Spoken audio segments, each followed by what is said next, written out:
നിൽക്കുമ്പോഴാണ് ഈ ലോകം വളരുന്നത്.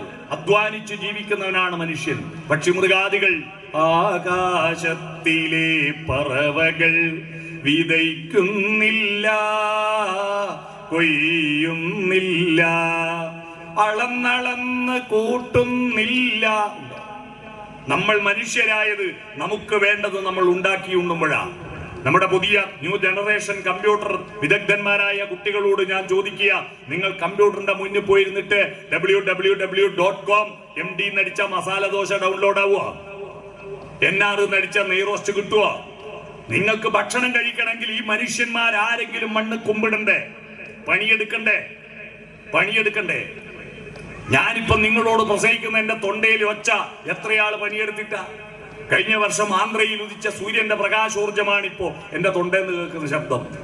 കഴിഞ്ഞ വർഷം ആന്ധ്രയിൽ സൂര്യൻ ഉദിച്ചപ്പോൾ അവിടുത്തെ കർഷകരും തൊഴിലാളികളും അവിടുത്തെ വയലിൽ നട്ട നെൽച്ചെടിയുടെ നെല്ലോലകൾ ആ സൂര്യപ്രകാശത്തെ ഏറ്റുവാങ്ങി പ്രകാശ സംശ്ലേഷണം നടത്തി, ഫോട്ടോസിന്തസിസ് നടത്തി, കാർബോഹൈഡ്രേറ്റ് ഉണ്ടാക്കി, അന്നജമുണ്ടാക്കി, നെല്ലിന്റെ കതിരിനുള്ളിൽ പാല് രൂപത്തിൽ കൊണ്ടുപോയി നിക്ഷേപിച്ച് ആ കതിരുകൾ കാറ്റേറ്റ് വെയിലേറ്റ് വിളഞ്ഞപ്പോ പുന്നാരം പറയുന്നത് കണ്ടിട്ട് നാടകത്തിൽ പാട്ടുണ്ടായി. വരിനെല്ലിൻ ചുണ്ടിയിലെ കിരുകീരെ പുന്നാരം പകരുവാനോടിവാ കാറ്റീവാ, വെള്ളാരം കുന്നിലെ പൊന്മൂളം കാട്ടിലെ പുല്ലാങ്കുഴലൂതും കാറ്റീവാ. നിങ്ങൾ എന്നെ കമ്മ്യൂണിസ്റ്റ് ആക്കി നാടകം ഇവിടെ കളിച്ചു എന്ന് ഇവിടെ റിപ്പോർട്ടിൽ പറയുന്നത് ഞാൻ കേട്ടു. പാട്ടുപാടി വിളഞ്ഞ കതിരുകൾ അവിടുത്തെ കർഷകർ കൊയ്തെടുത്ത് മെതിച്ച് നെല്ലാക്കി മില്ല് കൊണ്ടേ കുത്തി അരിയാക്കി ചാക്കിൽ കെട്ടി ഗുഡ്സ് ട്രെയിനിൽ കയറ്റി ഹൈദരാബാദിന് കയറ്റിയ സെക്കന്ദരാബാദ്, വിജയവാഡ, സേലം, ഈറോഡ്, കോയമ്പത്തൂര്, പാലക്കാട്, ഒറ്റപ്പാലം, ഷൊർണൂര്, പട്ടാമ്പി, കുറ്റിപ്പുറം, തിരൂര്, താനൂര്, പരപ്പനങ്ങാടി, ഫറോക്ക്, കോഴിക്കോട്, കൊയിലാണ്ടി, വടകര, മാഹിപ്പാലം, തലശ്ശേരി, മുഴപ്പിലങ്ങാട് FCI ഗോഡൌണിൽ കൊണ്ടുവന്ന് അവിടുന്ന് കൂത്തുപറമ്പെന്ന് കൊട്ടിയൂരി പോകുന്ന വഴിക്ക് കണ്ണൂരിന്ന് 40 കിലോമീറ്റർ അപ്പുറത്തുള്ള ചിറ്റാരിപ്പറമ്പിലെ ബാസ്വാട്ടിന്റെ റേഷൻ പീടികയിലെ അരി എന്റെ വീട്ടിൽ വാങ്ങിക്കൊണ്ടുവന്നിട്ട് വീട്ടിൽ നിന്ന് വെച്ച ഒരു 2 പിടി ചോറ് ഞാൻ ഇന്ന് 12:15 തിന്ന ചോറിന്റെ ഊർജം കൊണ്ടാ എന്റെ തൊണ്ടയിൽ ഒച്ചങ്ങൾ കേൾക്കുന്നത്. ഇതെല്ലാം എത്രയാള് പണിയെടുത്തതാ. കുറെ ആളുകൾക്ക് കോളേജിലും +2 പഠിക്കുമ്പോഴേക്ക് കുറെ പിള്ളേരെ വിചാരം ഇതെല്ലാം എന്റെ സ്വന്തം. ഒന്നിച്ചുള്ള എത്ര ഭീകരമായ കാഴ്ചയാണ് ഇന്നലെ മാനന്തവാടി വെറ്റിനറി കോളേജിൽ ഒരു കുട്ടിയെ സഹപാഠി അടിച്ചു ആത്മഹത്യയിൽ അപമാനിച്ചിട്ട് ആത്മഹത്യ ചെയ്യേണ്ടി വന്നത്.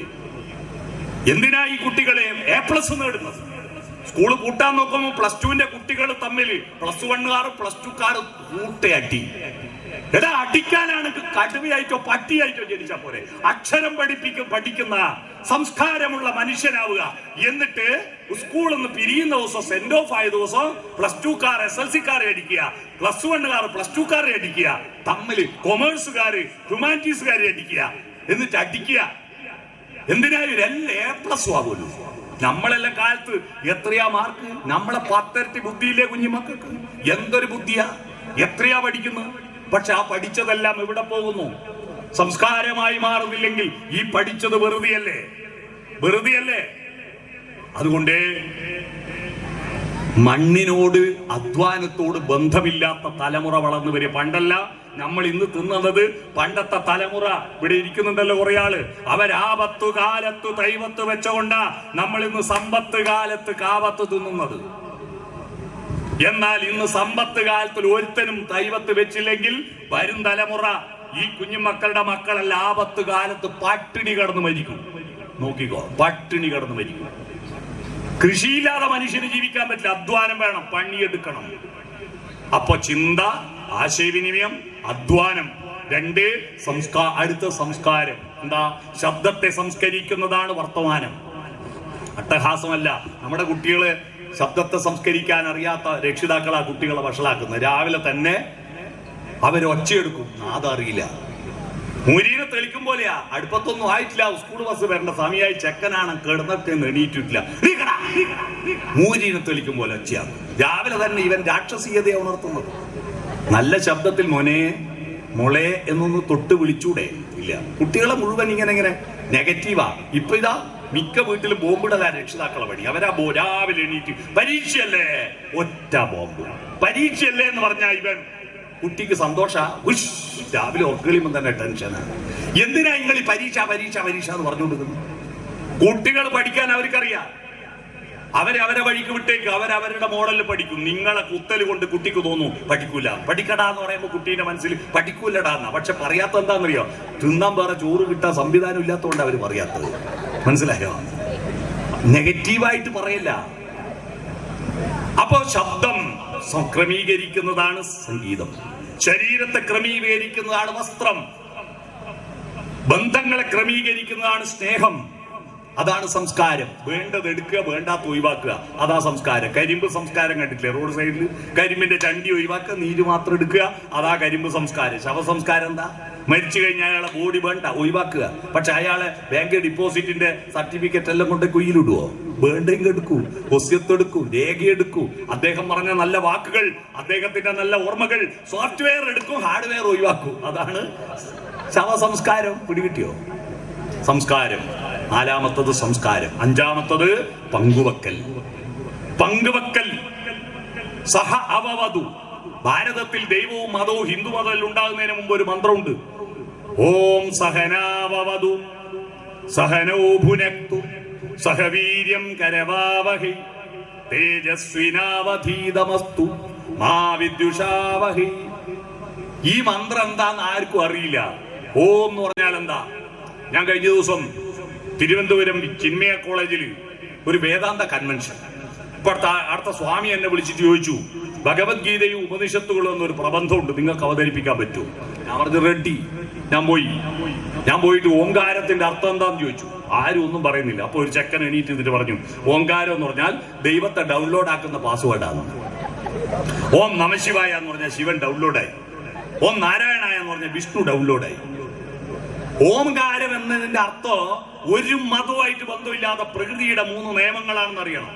ആ ഉ അം എന്ന 3 ശബ്ദ പ്രതീകങ്ങളിലൂടെ ജനിക്കുന്നു, ജീവിക്കുന്നു, മരിക്കുന്നു, ഉണ്ടാവുന്നു, നിലനിൽക്കുന്നു, ഇല്ലാതാകുന്നു. എല്ലാവർക്കും ബാധകല്ലേ?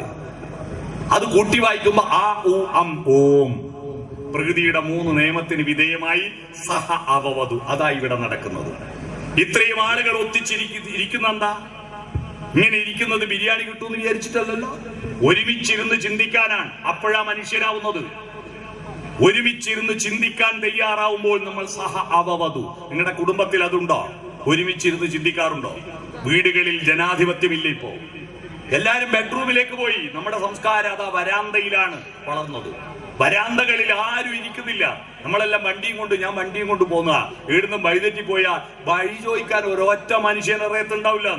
അഥവാ വണ്ടി സൈഡാക്കിയിട്ട് ആ വീട്ടിൽ പോയി ചോദിക്കണമെങ്കിൽ സെൻട്രൽ ജയിലിൽ പോയിട്ട് ഒരാളെ അവിടെ ചെന്നപ്പോ കരണ്ട് പോയി, ഭയങ്കര ചൂട്. ജനലിന്റെ കുറ്റി തുറന്നിടാൻ വേണ്ടി നോക്കും, കുറ്റി കൂട്ടി പറ്റി. ഏത് വാർണിഷിനോട് ഞാൻ ചോദിച്ചു, മോനെ നീ കഴിഞ്ഞ കൊല്ലം വീട്ടിൽ കൂടലിന് പെയിന്റ് അടിക്കാൻ വേണ്ടി അന്ന് തുറന്ന് ഇട്ട കുറ്റിയാ, പിന്നെ ഇതുവരെ തുറന്നിട്ടില്ലല്ലേ? ഇല്ല. ഞാൻ പറഞ്ഞു തുറക്കുന്നില്ല, പിന്നെ നീ എന്തിനാടോ പൈസയും ചെലവാക്കി ജനല് പിടിപ്പിച്ചിന്? ആടെ കല്ല് വെച്ച് മുട്ടിച്ചാ പോരെ?